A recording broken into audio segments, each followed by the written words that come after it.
this episode, we're going to take a very common kind of indicator that shows up in threat work, the domain, and use it to practice a disciplined way of expanding outward into the infrastructure behind it. When beginners first learn pivoting, it can feel like an endless scavenger hunt where you keep clicking from one artifact to another until you are lost in tabs and half-finished theories. That style of exploration can produce interesting trivia, but it rarely produces reliable intelligence, and it is also an easy way to chase ghosts. Pivoting with intent means you start with a clear question, you choose pivots that actually test a hypothesis, and you stop when you have enough evidence to support a decision. A domain is a great starting point because it sits at the intersection of human choices and technical systems, which means it can connect to registration decisions, hosting decisions, and operational habits. The goal today is to help you treat a domain not as a magical clue by itself, but as a doorway that can lead to meaningful infrastructure understanding when you walk through it carefully. Before we continue, a quick note. This audio course is a companion to our course companion books. The first book is about the exam and provides detailed information on how to pass it best. The second book is a Kindle-only ebook that contains 1,000 flashcards that can be used on your mobile device or Kindle. Check them both out at cyber.author.me in the Bare Metal Study Guide series. The first thing to lock in is what you mean by infrastructure in this context, because beginners sometimes think infrastructure only means servers. Infrastructure includes the technical components and relationships that make an online presence function, such as name resolution, hosting networks, certificates, registration metadata, and the way those elements change over time. A domain is a human-friendly name that ultimately maps to technical endpoints, and those endpoints can shift as operators move services, rotate resources, or try to evade visibility. When you pivot from a domain to infrastructure, you are trying to understand what systems and services are involved, how stable those relationships are, and what patterns might connect this domain to other activity.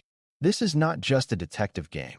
It can help you assess whether an artifact is likely malicious, whether it is part of a broader cluster, and whether it is relevant to your environment. The key is that infrastructure understanding often provides more durable intelligence than a single domain string, because it reveals relationships that persist even when one piece changes.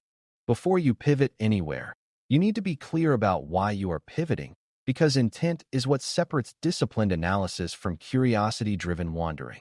A domain might appear in internal telemetry, in an external report, or in a collection feed, and in each case the reason for pivoting could be different.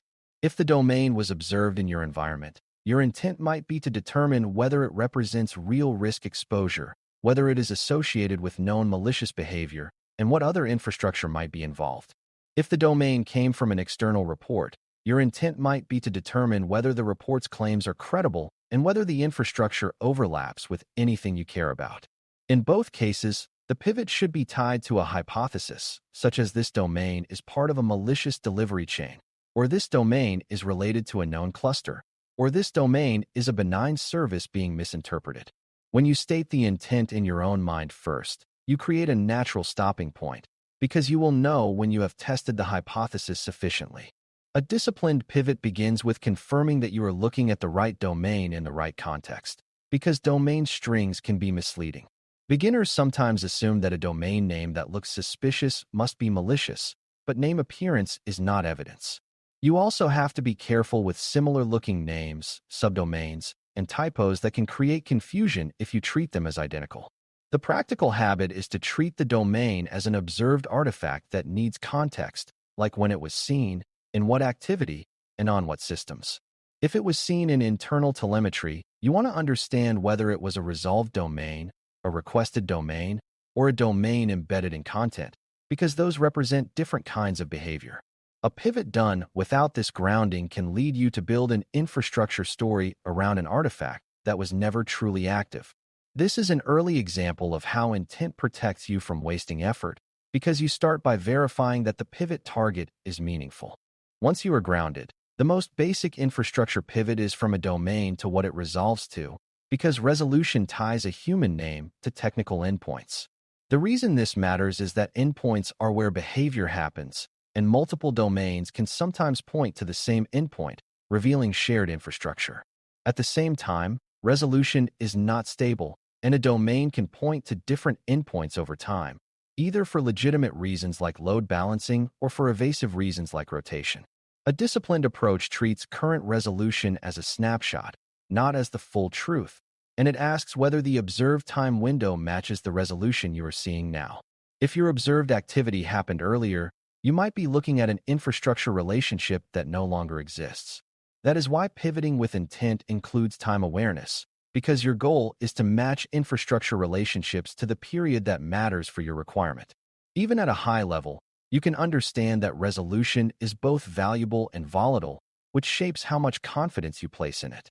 From there, you can pivot from endpoints in a hosting context, because the network neighborhood often provides important clues. Hosting context includes the network ranges associated with the endpoint, the hosting provider patterns, and whether the endpoint appears to be part of shared hosting or a more dedicated environment. Beginners sometimes overinterpret hosting, assuming that certain hosting types automatically imply maliciousness, but hosting context is evidence, not a verdict. What hosting context can do is help you compare this domain's infrastructure to known patterns, such as whether multiple related artifacts sit in the same network space or whether the infrastructure appears to shift frequently. It can also help you identify whether the endpoint is likely a broad shared resource, which might affect how you interpret its presence in telemetry. A disciplined pivot asks what hosting context contributes to testing your hypothesis, rather than treating it as a trophy fact to collect. This keeps you from drifting into superficial infrastructure trivia. Another valuable pivot is to look for clustering, meaning signs that this domain belongs to a group of related domains or infrastructure components. Clustering matters because adversaries often reuse infrastructure patterns, either intentionally for efficiency or unintentionally due to habit. A cluster can be defined by shared endpoints, shared registration patterns, shared certificate details, or shared naming conventions, but you must treat these as potential links, not as proof. Beginners often fall into the pitfall of single-feature attribution, where one shared detail is treated as enough to declare a connection. A disciplined approach instead looks for multiple independent links that together make a relationship more plausible. For example, if a domain shares an endpoint with other suspicious domains and also shares operational characteristics like short lifetimes or similar registration timing, the cluster becomes more convincing. If the only link is a vague similarity in the name, that link is weak. Pivoting with intent means you are building a case for cluster membership, not just collecting coincidences. Time again becomes critical when you think about clusters, because infrastructure relationships can be true in one period and false in another. A domain might have been hosted alongside a cluster for a week and then moved, which means your conclusion depends on the time window you care about. Beginners sometimes treat clusters as permanent families, but in reality, infrastructure is more like a set of temporary associations that can shift as operators respond to exposure or change strategy. A disciplined pivot asks whether the association is stable, repeated, or fleeting, and it considers what that implies about the operator. Stable associations can suggest comfort and reuse, while rapid changes can suggest evasive behavior or operational churn. Neither is automatically malicious, but both are informative when tied to a hypothesis. When you incorporate time into pivoting, you reduce the chance of building your story on an association that was never relevant to your observed activity. A major pitfall in pivoting is chasing breadth instead of evident strength, because it feels exciting to find more related artifacts. You can quickly end up with a long list of domains, addresses, and associations that looks impressive, but is difficult to validate and difficult to explain. Pivoting with intent sets a different goal. You want the next pivot to reduce uncertainty, not just increase volume. That means you choose pivots that are likely to produce discriminator evidence, which is information that helps you decide between competing hypotheses. If you are trying to determine whether a domain is part of a malicious delivery chain, the discriminator evidence might involve whether related infrastructure shows patterns consistent with that chain.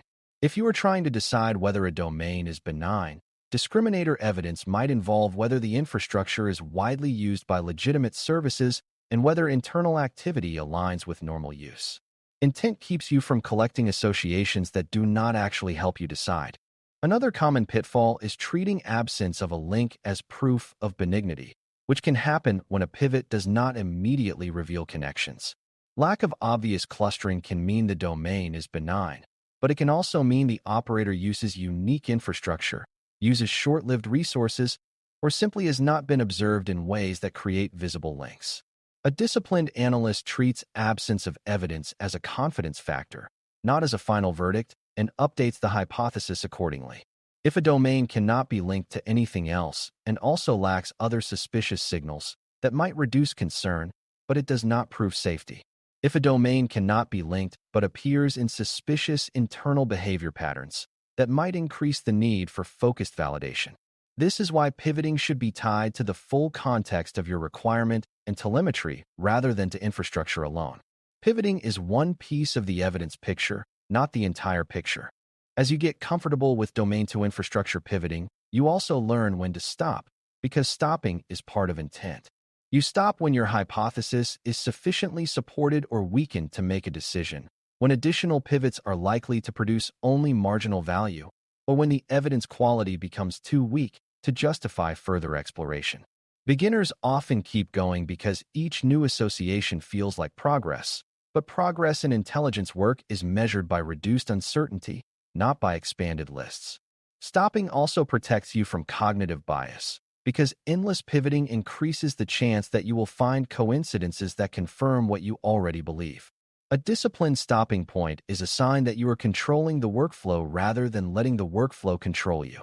It also makes your work easier to communicate, because you have a clear narrative about what you tested and what you concluded. To bring this together, pivoting from domains to infrastructure with intent means you treat the domain as a starting artifact whose value depends on context, evidence strength, and the decision you need to support.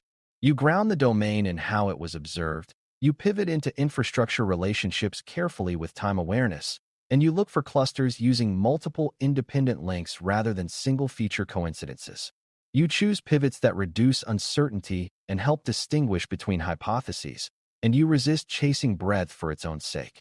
You also recognize that infrastructure links can be volatile and that lack of links is informative but not definitive.